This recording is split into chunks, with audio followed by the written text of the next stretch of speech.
Hello everyone, I am Monica, motivational speaker and business coach. तो आज हम आए हैं डॉक्टर दिव्या ज्योति मैम के पास, जो कि आईवीएफ स्पेशलिस्ट हैं और इन्होंने अपनी डिग्री लंदन से MRCOG की डिग्री लंदन से की है। तो इस हॉस्पिटल में कुछ दिन पहले एक पेरेंट ने बेबी गर्ल रिसीव किया और उन्होंने अपनी बेबी का नाम भी मैम के नेम पे रखा। तो आइए इस बारे में चर्चा करते हैं। Ma'am, welcome to my YouTube channel. तो मैम, आप इस बारे में आप क्या कहना चाहोगे जिस पेशेंट ने अपने बेबी का नाम भी आपके नेम पे रखा? Thank you.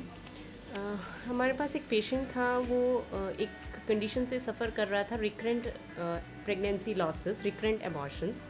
तो 3 एबॉर्शंस उसके होने के बाद जब वो हमारे पास आया तो हमने पहले उसका एप्ला टेस्ट किया और वो पॉजिटिव आने के बाद हमने उसको 9 मंथ्स जो है low molecular weight heparin, Ecosprin in injections पे रखा। और जब वो पेशेंट 1 मंथ पहले जब उसने डिलीवर किया तो उसके बेबी गर्ल हुई और ऑब्वियसली वो लोग बहुत खुश थे।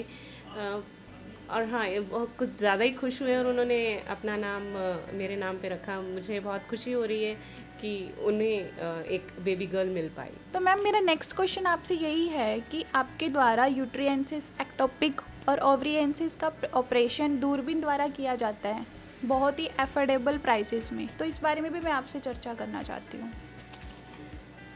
हाँ, हम लोग यहाँ पर यूट्रस का ऑपरेशन जैसे कि TLH है, total laparoscopic hysterectomy, ovarian cyst, ectopic pregnancy, सारे ऑपरेशन हम लोग यहाँ दूरबीन के द्वारा कर रहे हैं। इसमें जो है पेशेंट को जो चीरा लगता है वो काफ़ी छोटा होता है और जल्दी रिकवरी हो जाती है, जल्दी वो अपने काम पे लौट सकते हैं, कम रेस्ट की ज़रूरत पड़ती है। हाँ, और हमने इसको डेफिनेटली बहुत ही अफोर्डेबल प्राइस में रखा है पेशेंट्स के लिए। मैम, आप हाई रिस्क प्रेगनेंसी जैसे एक्लैम्सिया और मेनिंजाइटिस विद प्रेगनेंसी को कैसे हैंडल करते हैं? देखिए, हमारे पास हाई रिस्क प्रेगनेंसी के पेशेंट्स काफ़ी आते हैं। उसका एक कारण भी है क्योंकि हमारा ये न्यूरोगाइनी सेंटर है, तो हमारे पास 24 आवर्स ICU बैकअप रहता है। तो कोई भी प्रेगनेंसीज जैसे एक्लैम्शिया होता है प्रेगनेंसी में, BP के बढ़ जाने के साथ पेशेंट को दौरा आना। मेनिंजाइटिस विद प्रेगनेंसी जैसे दिमाग में इन्फेक्शन हो जाता है और उसके साथ अगर एसोसिएटेड प्रेगनेंसी है तो ऐसे हाई रिस्क केसेस जो हैं बहुत सब सेंटर्स पे हैंडल नहीं हो पाते।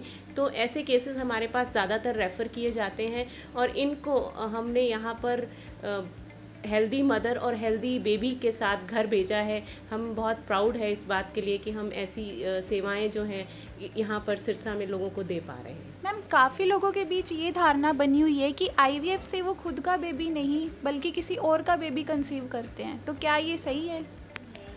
देखिए, IVF प्रेगनेंसीज़ के अंदर बेसिकली क्या किया जाता है कि हम मदर को स्टिमुलेट करके उनके एग्स रिट्रीव करते हैं और उसके बाद जो है हस्बैंड का सीमन लेकर के दोनों को मिक्स कर करके एम्ब्रियोज तैयार किए जाते हैं लैब में और उसको जो है मदर के अंदर ट्रांसफ़र किया जाता है, एम्ब्रियो ट्रांसफ़र जिसे बोलते हैं। तो मेरे पास काफ़ी पेशेंट्स आते हैं, उनका यही सवाल होता है कि IVF जो आप करोगे उसमें जो बेबी होगा क्या वो हमारा ही होगा या किसी और का होगा। तो मैं यही कहना चाहूँगी कि हमारे यहाँ पर जितने भी IVF के लिए पेशेंट्स आए हैं, हमने उनको यही इंश्योर किया है कि जो भी आपके पास आपके साथ जो हम प्रोसीजर करेंगे उसको 100% आपके साथ लॉयल रहेंगे। और जो भी अगर हमने बोला है कि आपके स्पर्म और ओवम से बेबी को या एम्ब्रियो को तैयार किया गया है तो ऐसा ही होगा।